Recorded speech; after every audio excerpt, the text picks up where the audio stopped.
কাঁঠালের বিচি দিয়ে চিংড়ি মাছের রেসিপিটা যে এতটা টেস্টি হবে নিজেও বুঝতে পারিনি। এতটাই টেস্টি হয়েছে যে এক থালা গরম ভাত কিন্তু এটা দিয়েই খাওয়া হয়ে গেছে। একবার বানিয়ে দেখবেন, সবাই চেয়ে চেয়ে খাবে। আর কাঁঠালের বিচি কিন্তু একেবারেই ফেলে দেবেন না, এই রেসিপিটা একবার বানিয়ে ফেলবেন। আমি এখানে কাঁঠালের বিচি নিয়ে নিয়েছি, একটা কাঁঠালে যতটা বিচি ছিল সেগুলোই নিয়ে নিয়েছি। দেখুন, আর এই বিচি দিয়েই কিন্তু অসাধারণ টেস্টি রেসিপিটা তৈরি হয়ে যাবে। অনেকে বলে কাঁঠালের বিচি খোসা ছাড়াতে খুব কষ্ট। দেখুন, আমি একটা ট্রিক ব্যবহার করেছি। কীভাবে আমি খোসাটা ছাড়াচ্ছি, একটা প্লাস্টিকের ভেতরে বিচিগুলো নিয়ে নিয়েছি। আমি এখানে শিলের নোড়াটা নিয়ে নিয়েছি। এটা দিয়ে চাপ দিয়ে দিয়ে আমি বিচিগুলোর ওপরে বাড়ি দিচ্ছি, আর বিচিগুলো কিন্তু একটু থেতো হয়ে যাচ্ছে। দেখুন, আপনারা হামাল দিস্তার দিয়েও করতে পারেন এটা। একটুখানি চাপ দিলেই কিন্তু বিচিগুলো থেকে খোসাগুলো আলাদা হয়ে যাবে। দেখুন আমি কীভাবে করছি। 2 মিনিটের মধ্যেই কিন্তু আপনি খোসা ছাড়িয়ে ফেলতে পারবেন। ছাড়ানোটা একেবারেই কষ্টকর হবে না।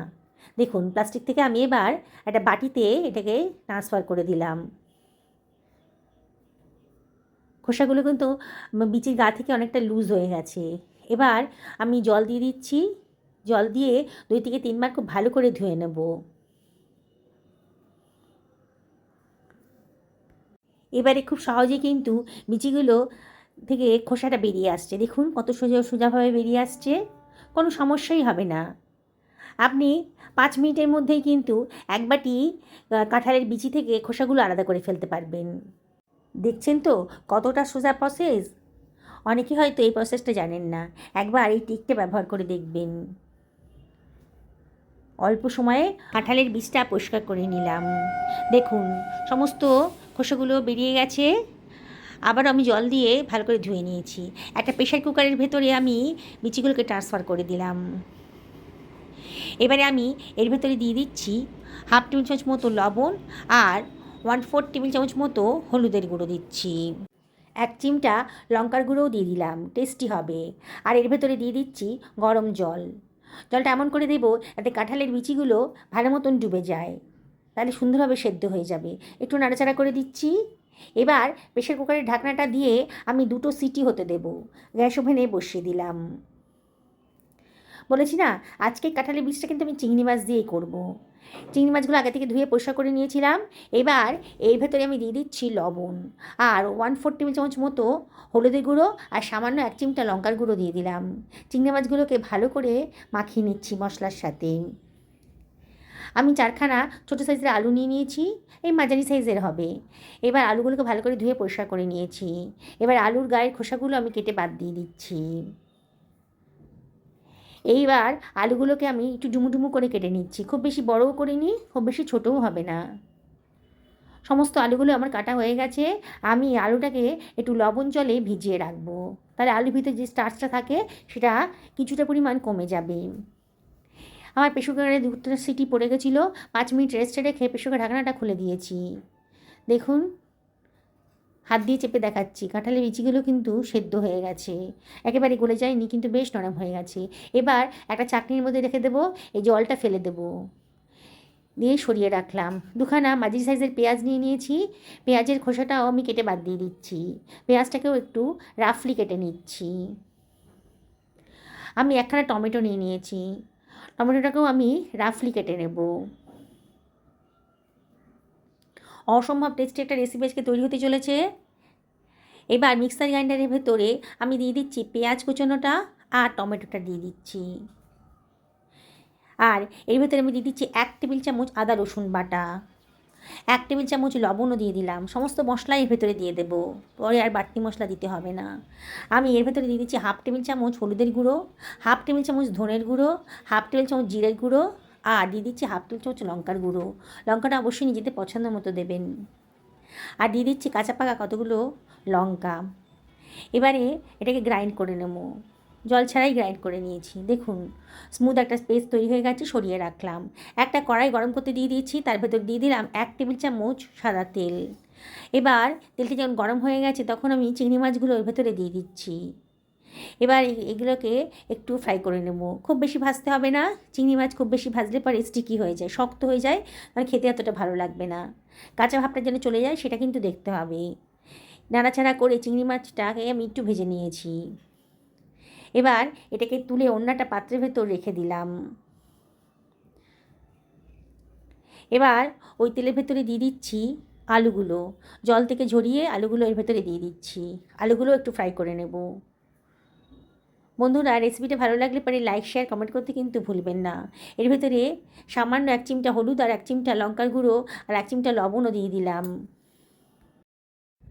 সব কিছু খুব ভালো করে মিশিয়ে নেব। অনবরত কিন্তু নাড়তে হবে। আলুটাকে একটু ভাজা ভাজা মতো করে নেব। আলুটাকে আমি ঢাকা দিয়ে দিচ্ছি, তাহলে তাড়াতাড়ি ভাজাটা হয়ে যাবে, আলুটা নরম হয়ে যাবে। এবার মিনিট 2 লো ফ্লেমে রান্না করার পর আবারও ঢাকাটা তুলে একটু নাড়াচাড়া করে নিচ্ছি। আলুগুলো বেশ ফ্রাই হয়ে গেছে। এবার আলুগুলোকে তুলে অন্য একটা পাত্রের ভেতর রেখে দিলাম। ওই তেলটা বেশ কমে গেছিলো বলে 1 টেবিল চামচ মতো তেল আবারও দিয়ে দিলাম। তেলটা গরম হয়ে গেছে যখন 1/4 টেবিল চামচ গোটা জিরে আর গোটা গরম মশলা দিয়ে দিলাম। দারচিনি, লবঙ্গ আর ছোটো এলাচের মাথাটা ফাটিয়ে দিয়ে দিলাম। মশলার পেস্টটাও দিয়ে দিলাম। রান্নাটা ধুয়ে অল্প জল ওর ভেতর দিয়ে দিলাম যাতে পুড়ে না যায় মশলাটা। আবারও সব কিছু খুব ভালো করে মিশিয়ে নিচ্ছি। গ্যাসের ফ্লেমটা মিডিয়াম টু হাইতে রেখেছি। এবার ঢাকা দিয়ে লো ফ্লেমে মিনিট 2 রান্না করে নেবো, তাহলে মশলাটা তাড়াতাড়ি কষানো হয়ে যাবে। 2 মিনিট বাদে দেখুন মশলার গাতেই কিন্তু তেল বেরোতে শুরু করেছে। আবারও মশলাটা খুব ভালো করে কষিয়ে নেব ঢাকা খুলে। সামান্য জল দিতে পারেন যদি মশলাটা মনে হয় পুড়ে যাচ্ছে। দিয়ে আবারও ভালো করে মশলাটা কষিয়ে নেব। 1 টেবিল চামচ মতো চিনি দিয়ে দিলাম। চিনিটা অপশনাল, তবে দিলে পরে কিন্তু রান্নার টেস্টটাও ভালো হবে, কালারটাও খুব সুন্দর আসবে। সব কিছু খুব ভালো করে মিশিয়ে নিচ্ছি। এবার সেদ্ধ করে রাখা কাঁঠালের বিচিগুলোর ভেতরে দিয়ে দিলাম। দিয়ে মিনিটখানে খুব ভালো করে মশলার সাথে কষিয়ে নেব। যেসব বন্ধুরা আজকে আমার চ্যানেলে নতুন বন্ধুদের রিকোয়েস্ট করবো আমার চ্যানেলটা সাবস্ক্রাইব করার জন্যে। ভেজে রাখা আলুটাও দিয়ে দিলাম। দিয়ে সব কিছু আবারও খুব ভালো করে মিশিয়ে নিচ্ছি। গ্যাসের ফ্লেমটা মিডিয়াম টু হাইতে রেখেছি। আর অনবরত কিন্তু নাড়াচাড়া করতে হবে, খুব ভালো করে কষিয়ে নিতে হবে আর কি। যত ভালো করে কষাবেন রান্নার টেস্টটাও কিন্তু ততগুণই ভালো আসবে। আবারও ঢাকা দিয়ে লো ফ্লেমে 2 থেকে 3 মিনিট রান্না করে নেব। 2 থেকে 3 মিনিট বাদে আবারও ঢাকাটা খুলে আবারও সব কিছু খুব ভালো করে মিশিয়ে নিচ্ছি। দেখুন বন্ধুরা কতটা টেস্টি রেসিপি আজকে তৈরি হতে চলেছে। আলুটা কিন্তু এখনও 60% সেদ্ধ হয়েছে, আরও এখনও সেদ্ধ হতে বাকি আছে। এবারে আমি এর ভেতরে দিয়ে দিচ্ছি গরম জল। জলটা এমন করে দেবো যাতে আলুটা পুরোপুরি ডুবে যায়। সব কিছু আবারও ভালো করে মিশিয়ে নিচ্ছি। গ্যাসের ফ্লেমটা মিডিয়াম টু হাইতে রেখেছি। কতগুলো লাল রঙের কাঁচা লঙ্কা দিয়ে দিলাম, লাল কাঁচা লঙ্কা আর কি। ঢাকা দিয়ে 4 থেকে 5 মিনিট রান্না করে নেব। মাঝে মাঝে চেক করে দেখবেন আলুটা সেদ্ধ হয়েছে কি না। একটু নাড়াচাড়া করে দিলাম। 5 মিনিট বাদে আলুটাও দেখুন সেদ্ধ হয়ে গেছে, একেবারে নরম হয়ে গেছে। দেখতে কত সুন্দর লাগছে রেসিপিটা। অসম্ভব টেস্টি রেসিপি তৈরি হতে চলেছে। লবণটা একটু কম লাগছিল বলে লবণটা দিয়ে দিলাম। দিয়ে আবারও সব কিছু ভালো করে মিশিয়ে নিলাম। এবারে আমি এর ভেতরে দিয়ে দিচ্ছি 1/4 টেবিল চামচ গরম মশলার গুঁড়ো। ওটা গরম মশলা দিয়েছি তাই গরম মশলার গুঁড়োটা একটু কমই দিলাম। আর দিয়ে দিচ্ছি একটুখানি কসুরি মেথি, খুব সুন্দর একটা গন্ধ আসবে। আর 1 টেবিল চামচ মতো গাওয়া ঘিও দিয়ে দিলাম। যদি আপত্তি না থাকে তাহলে ঘিটা দেবেন, দিলে পরে কিন্তু দারুণ সুন্দর একটা টেস্ট আসবে। এবার ভেজে রাখা চিংড়ি মাছগুলোও এর ভেতরে দিয়ে দিচ্ছি। দিয়ে সব কিছু খুব ভালো করে মিশিয়ে নিচ্ছি। আপনারা কীভাবে কাঁঠালের বিচি পরিষ্কার করেন আর কীভাবে রান্না করেন অবশ্যই কমেন্ট করে জানাবেন। দেখুন কত সোজা পদ্ধতিতে আজকে রান্নাটা হয়ে গেল। ঢাকা দিয়ে মিনিট 2-3 লো ফ্লেমে রান্না করে নেব। 2 মিনিট বাদে কালারটা দেখুন কতটা লোভনীয় হয়েছে, দেখেই লোভ লেগে যাবে। আর দেখলেন তো কাঁঠালের বিচি পরিষ্কার করা কতটা সোজা। আমি একটা সার্ভিং প্লেটে এগুলোকে সার্ভ করে দিচ্ছি। একদিন বাড়িতে অবশ্যই বানিয়ে ফেলুন আমার এই প্রসেসে, দেখবেন এর স্বাদ ভুলতে পারছেন না।